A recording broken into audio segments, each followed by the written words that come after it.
할렐루야. 태풍이 올라오다가 또 장마 기간하고 얽혀 있어서 비가 오고 바람이 부는 시간들이었습니다.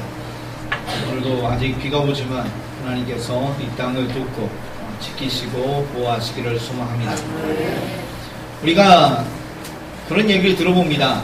노년에 내가 은퇴 이후에 무엇을 할까라고 하면서 은퇴 이후를 준비하면서 자격증을 따시는 분들이 있다라는 소식을 들은 기억이 납니다. 뭘 할까 하다가 지게차 면허증을 따시는 분도 있고 또 여러 면허증을 소지하고자 노력하는 분들이 있더라고요. 그래서 저도 면허증 뭐 있나 생각을 해봤더니 딱 하나 있습니다. 뭐가 있을까요? 네, 그거 하나밖에 없더라고요. 예전에 대학교 다닐 때 뭐더라든가 이런 자격증 시험이 있더라고요. 그래서 이거 한번 따볼까 실력은 되는 것 같은데 근데 주일날 시험 보더라고요.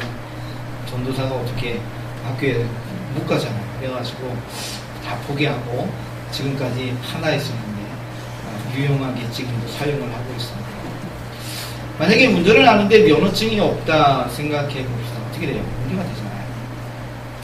우리가 오늘 성경에 기록된 이야기 보니까 자격에 대한 이야기를 하고 있습니다. 무슨 자격이냐면 당신이 사도냐라는 이야기예요. 바울을 향하여서. 우리가 지금 이 성경을 볼 때 말이 안 되죠. 근데 그 당시 초대교회는 바울을 향하여 당신이 사도냐라는 이야기를 하고 있습니다.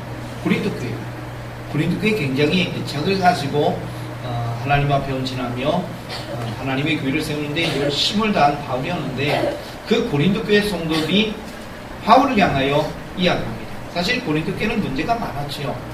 여러 문제들이 있어서 고린도 전서에 기록된 이야기들을 읽어가 보면 고린도 교회에 상당한 많은 문제들이 있었습니다. 파벌이 있었고 또 음란한 문제도 있었고 성찬식 하는데 막 취해가지고 정신없는 것도. 하여튼 성경에 어찌 보면 많은 문제들이 있는데 그 문제거리들의 중심에 얘들이 고린도 교회에 많았다라고 합니다. 근데 그 교회가 사도 바울을 향하여 당신이 왜 사도냐라는 이야기를 하는 겁니다.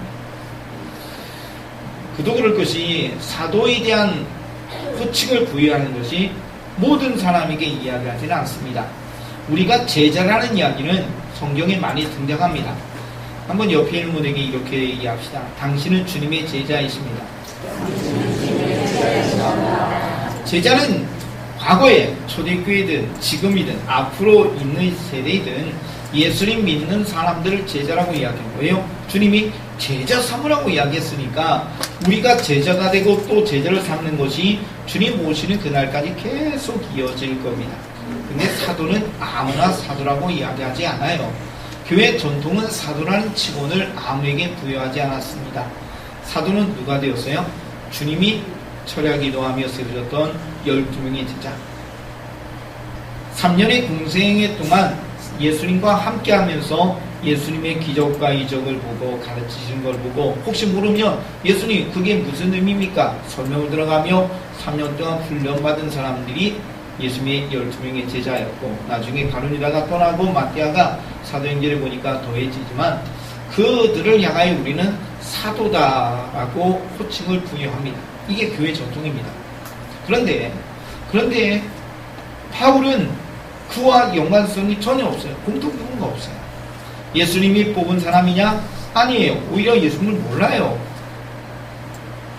주님을 통해 말씀을 보고 주님을 통해 훈련받은 일이 전혀 없어요. 그러니까 사도라고 이야기하는 것에 대해서 바울이 주장할 수 있는 근거가 없다. 이게 고린도 교회가 이야기하는 것이고 사실 고린도 교회뿐만 아니라 초대교회 바울을 향하여 이런 주장들이 꽤 많았습니다. 여러분이 서신서 바울이 기록한 이야기, 바울이 기록한 서신서의 말씀을 읽을 때마다 사도된 바울 이런 이야기로 자신을 사도로 지칭하는 이야기들이 많이 기록되어져 있고요. 또 우리가 오늘 읽은 말씀 고린도후서에도 갈라디아서에도 빌립보서에도 그런 이야기를 쭉 읽어보면 사도 바울이 자신의 사도권에 대해서 이야기하는, 변호하는, 주장하는 이야기들이 기록이 되어져 있습니다.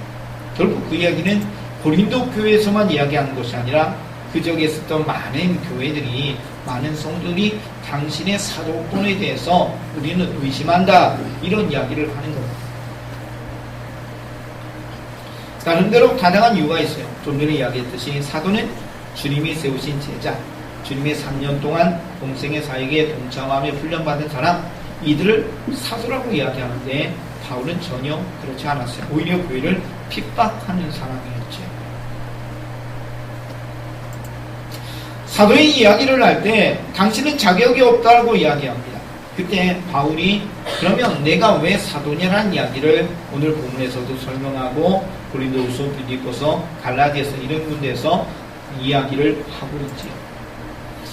사도권에 대해서 주장하면서 자신을 병언한 이야기들을 우리가 말씀을 통해 살펴봅니다. 왜냐하면 바울이 사도로서 사역했는데, 사도로서 교회를 개척하고 성도를 훈련하고 여기까지 달려왔는데 본인이 사도의 권위가 상실이 되어지면 그동안 사역한 모든 것들이 한순간 허물어질 수도 있기 때문이죠.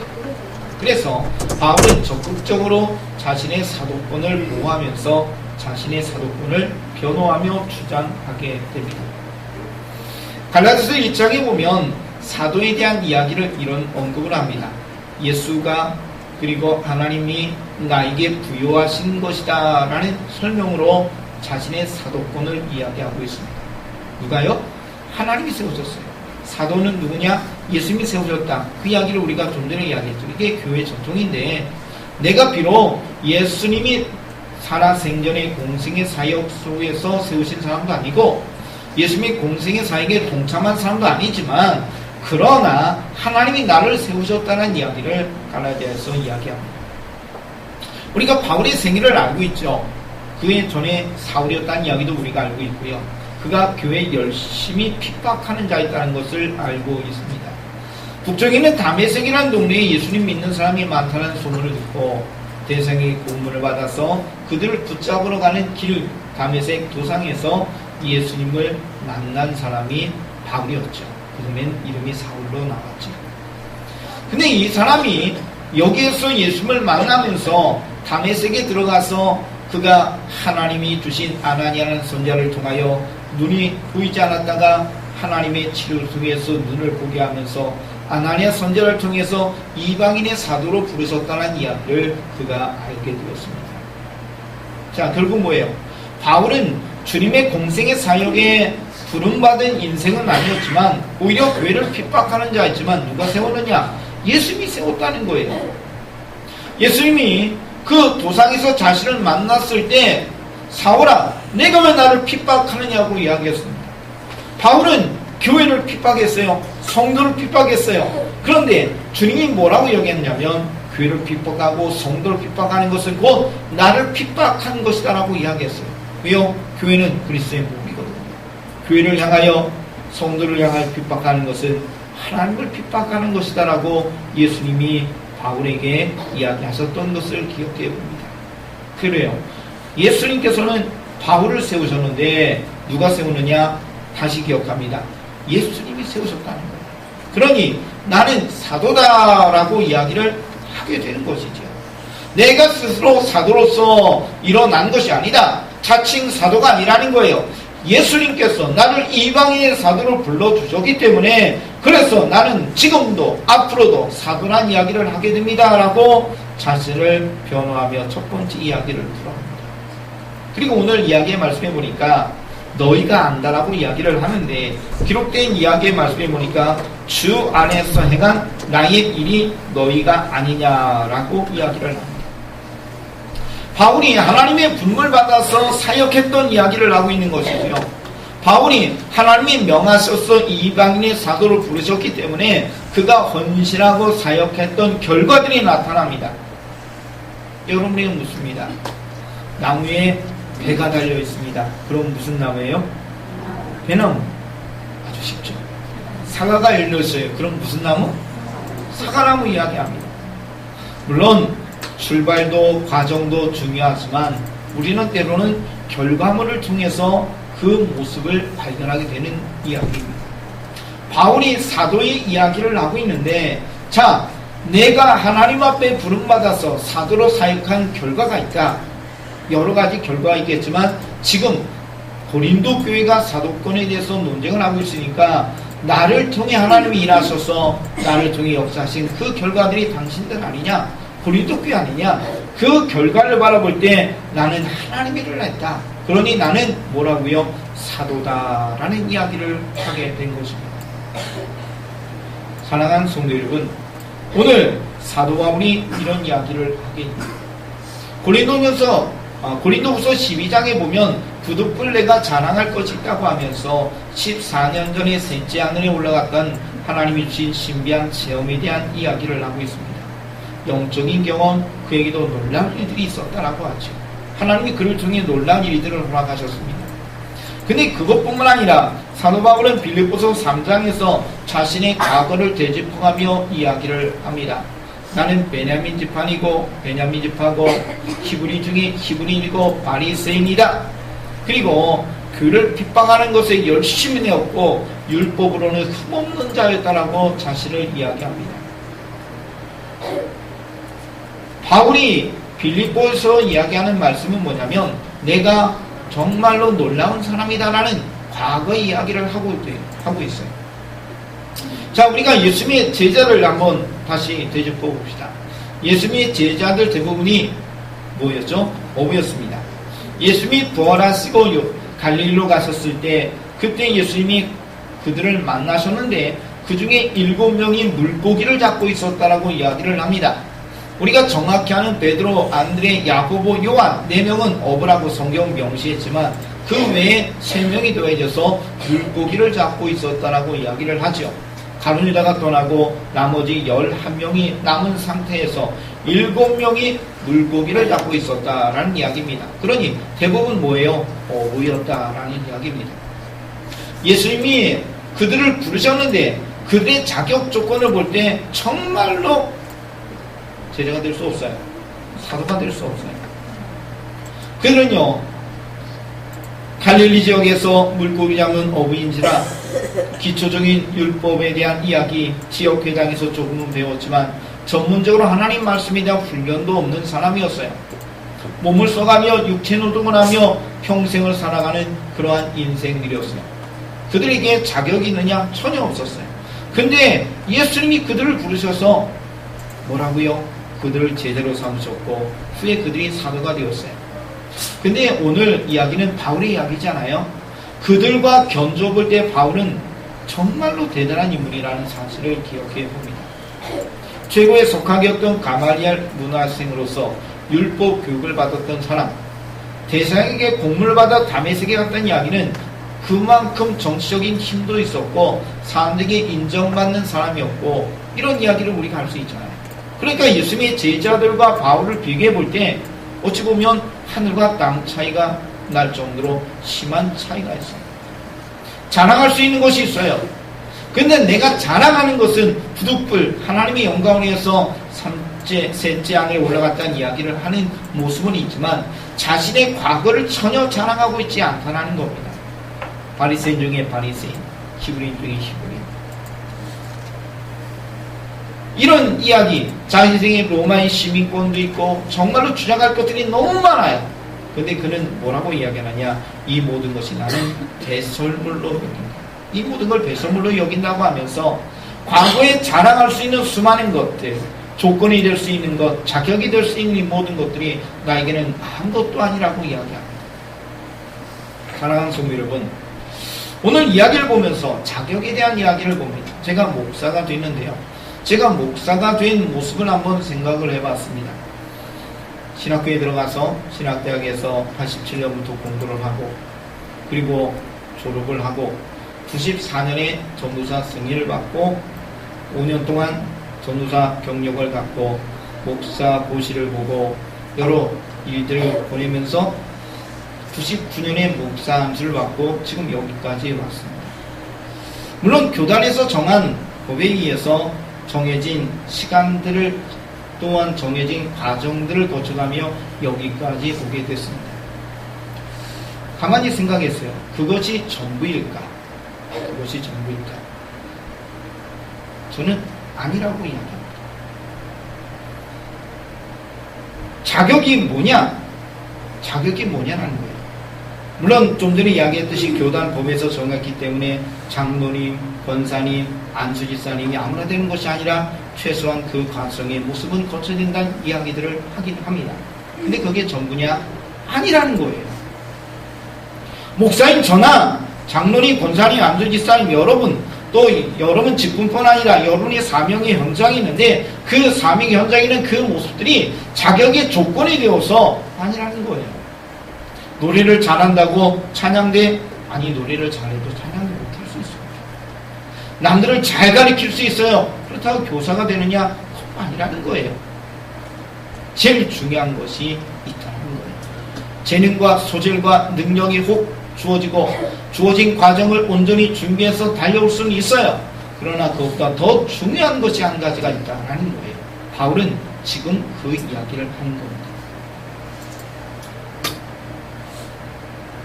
제가 신학대학에 들어가고 공부하고 전사 승인 받고 그리고 목산술 받고 여기까지 오게 되었지만 이런 과정 속에 주어진 것이지 그것보다 더 중요한 것이 있다는 거예요.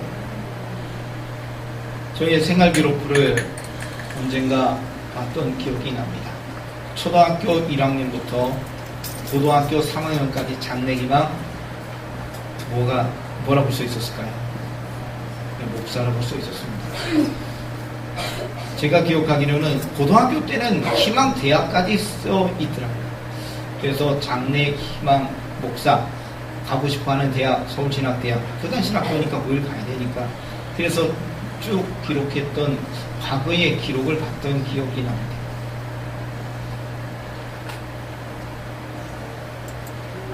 지금 저희 이야기를 하는 거예요. 왜 그 마음을 가졌느냐라는 이야기가 더 소중하다는 거죠. 어느 날 붙잡아가지고 야, 너 지금부터 목사 되니까 신학대학에 가. 이게 아니었다는 거예요.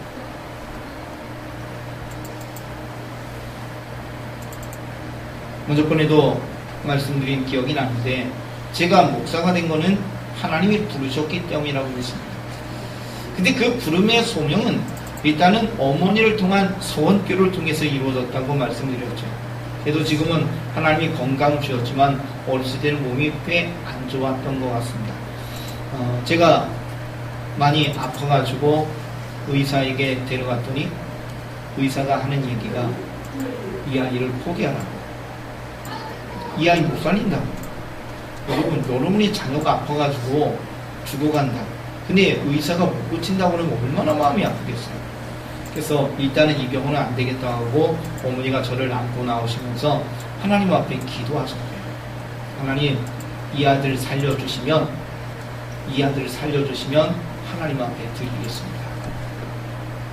그래서 어머니가 소원 기도를 하시고 저를 안고 옆에 있는 한의원에 갔는데 하나님이 거기서 저를 살리셨다고 합니다. 남의 이야기니까 은혜가 안 되죠. 제가 죽었다 살아났대요. 죽을라마다 살아났대요. 그래가지고 하나님이 저를 살려주셔서 그날 이후로 꽤 건강하게 자라왔습니다.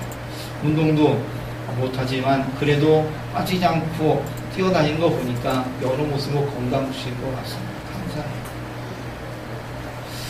근데 그날 이후로 제 인생은 바뀌었다는 거예요. 기억되지 않는 과거의 이야기, 아주 어렸을 때 이야기니까. 근데 옆에서 이런 이야기 하죠. 이야, 함준아, 너 크면 목사님이 되면 돼. 왜요? 엄마가 너를 위해서 기도했어. 제가 철이 들어서 제 입에서 나온 이야기는 너 크면 모델래? 라고 했을 때 목사님 되겠다라고 이야기했습니다. 그게 저에게는 목사가 된 자격입니다. 아무리 자격이 되고 조건이 되고 좋은 학교를 다니고 그런 외부적인 것들은 죄송합니다. 바울이 이야기했던 배설물처럼 여길 수 있는 모습이 될 수 있어요. 정말로 중요한 바울이 갈라디아에서 이야기하는 이따 오늘 오후 예배 때 그 말씀을 함께 나누겠지만 갈라디아에서 나오는 1장에 나오는 그 이야기 하나님이 나를 세우셨다는 이야기예요. 하나님이 나를 세우셨다. 구원받은 소명이라는 거죠. 제가 목사가 된 자격, 조건, 과정은 밟아 올라왔지만 그러나 정말로 중요한 것은 하나님이 나를 부르셨다는 이야기예요. 이게 얼마나 감사한지. 한번 옆에 있는 분에게 이렇게 이야기합시다. 하나님이 당신을 부르셨습니다. 이게 제일 중요한 겁니다. 이게 제일 중요한 거예요. 이것 없이 다른 그 무엇을 먼저 구할 수 없어요. 나머지는 과정이에요. 정말로 중요한 하나님이 나를 부르셨다는 것이 정말로 중요한 자격이기 때문에.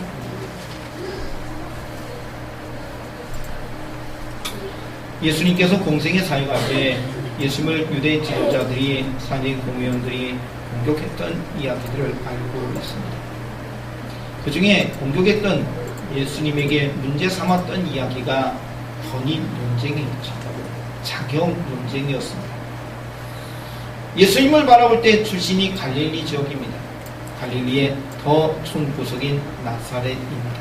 구약에 한 번도 등재가 않는 촌구석. 거기에서 어찌 선한 것이 날 수 있겠냐고 하는 나사렛 출신입니다. 나사렛 출신 예수가 남쪽 유대 지역에 와서 말씀을 전할 때 그때의 종교 지도자들은 예수님께 이야기합니다. 당신이 무슨 자격으로 이런 일을 합니까? 그들이 바라볼 때 예수님은 베들레헴 출신이 아닙니다. 성경에 예언된 이야기는 다윗 왕가의 후손으로서 다윗 왕의 고향인 베들레헴에서 태어나야 하는데 예수님이 정말로 베들레헴에서 태어나셨잖아요. 근데 종교 지도자는 그것을 인정하지 않고 나사렛 출신으로만 생각하니까 예수님을 공격합니다. 당신은 메시아가 아니라는 이야기죠. 당신은 하나님께로부터 온 자가 아니라는 이야기예요. 그래서 예수님의 말씀과 능력, 기적, 이적을 바라보면서도 예수님을 믿지 않고 오히려 예수님을 죽이려고 했고 끝내 십자가에 못 박아 죽였던 인물들이 종교 지도자들이었습니다. 예수님의 권위, 자격을 논쟁 삼아 이야기하면서 예수님이 메시아이심을 수없이 드러내시고 내가 세상의 빛이다, 생명의 떡이라고 말씀하며 나와 아버지는 하나라고 이야기하면서 예수님 자신이 하나님의 아들이심을 증명하며 이야기하셨던 수차례의 말씀이 있었지만 종교 지도자는 그것을 인정하지 않고 예수를 죽였다. 예수님도 하나님의 아들이심을 이야기했지만 사람들은 그것을 이해하지 못했고 끝내 예수를 믿지 못했던 이야기들을 우리가 기억해 봅니다. 예수님을 향하여 자격 논쟁, 말도 안 되죠. 우리가 바라볼 때, 믿는 우리가 바라볼 때 말도 안 되는 이야기였지만 주님의 공생의 사역의 이야기는 수도 없이 화두가 된 말이 되게 되었습니다. 자, 오늘 이야기로 돌아갑시다. 바울이 오늘 성경의 말씀해 보니까 자격 논쟁, 사도권 논쟁으로 치닫게 되었습니다. 성도 여러분, 우리가 이 땅의 삶을 살아가면서 자격, 조건, 결국 뭐예요? 그것은 하나님이 나를 부르셨다는 것에 대해서 먼저 인정해야 한다는 겁니다. 하나님이 부르지 않고 하나님이 나를 세우시지 않은 상태에서 일하면 오히려 그게 역효과가 나게 될 겁니다. 문제가 되었습니다.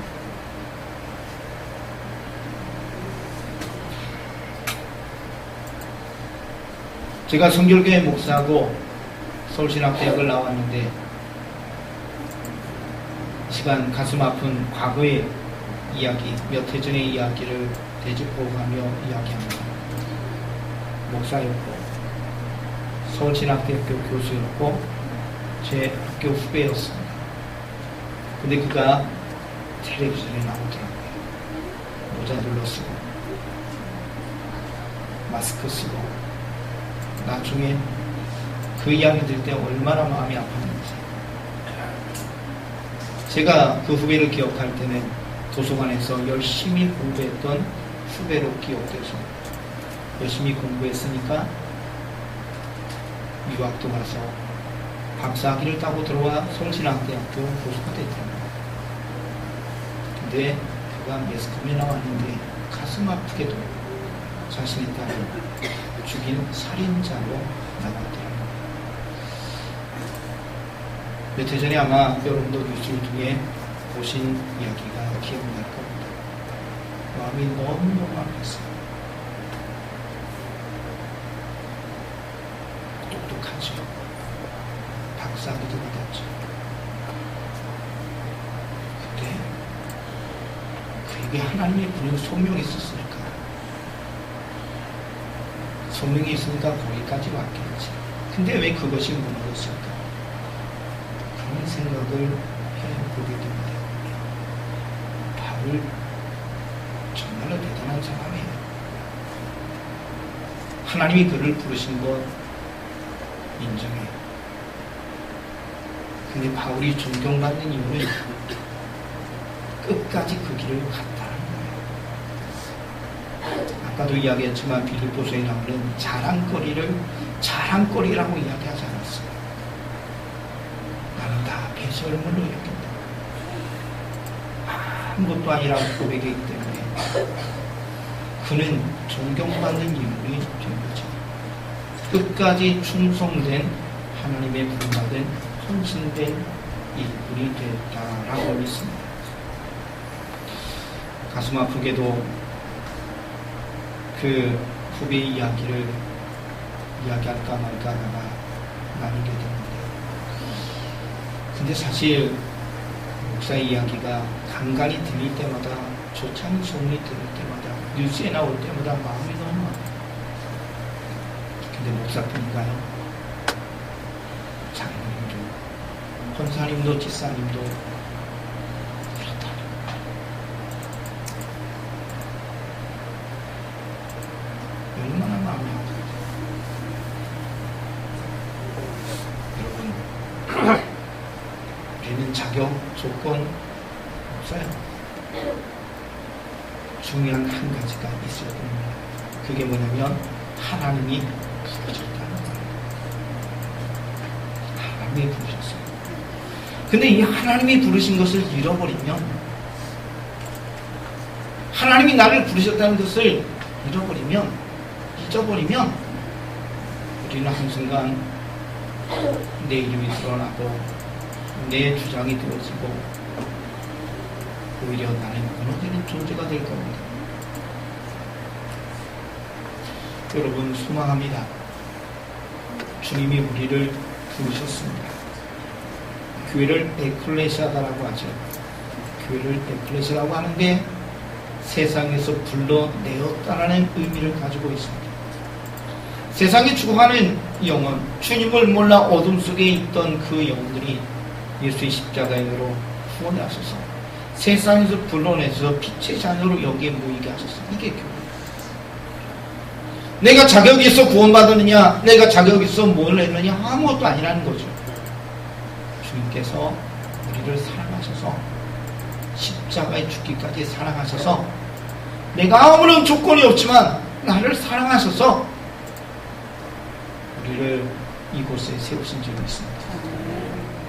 목사인 저도, 우리 장로인, 권사님, 기사님, 찬양대원, 기악팀, 교사, 식당에서 봉사하고 안내로 수고하고 찬양봉사하고 교회의 여러 가지 헌신된 모든 자리에 선 모든 분들은 하나님이 부르셨음을 믿으시기를 소망합니다. 그것이 출발입니다. 그리고 이것이 끝까지 가야 될 조건입니다. 만약에 하나님이 부르지 않았다, 하나님이 나를 부르셨다는 그 기쁨과 하나님이 부르신 소명에 대해서 잃어버리게 되면 기쁨이 없습니다. 성도 여러분, 오늘 다시 여러분과 제가 믿음으로 서는 시간이 되어지기를 원합니다. 저는 내가 하나님이 부르셨어요. 우리가 하나님이 부르셔서 여기에 섰다는 겁니다. 이로 인하여 하나님 앞에 감사하고, 이로 인하여 하나님 앞에 더욱 충성헌신해서 마지막 그날까지 믿음의 길을, 믿음의 경주를 달려간 하나님 나라에서 만나고 상급받는 우리 모든 성도 되시기를 축복합니다. 기도드리겠습니다. 우리의 주님께서 우리를 사랑하시고 우리의 주님께서 우리를 인도하시니 감사를 드립니다. 자격과 조건이 중요하다고 수없이 이야기하겠지만 그것보다 더 중요한 것이 하나님이 부르셨다라는 이야기입니다.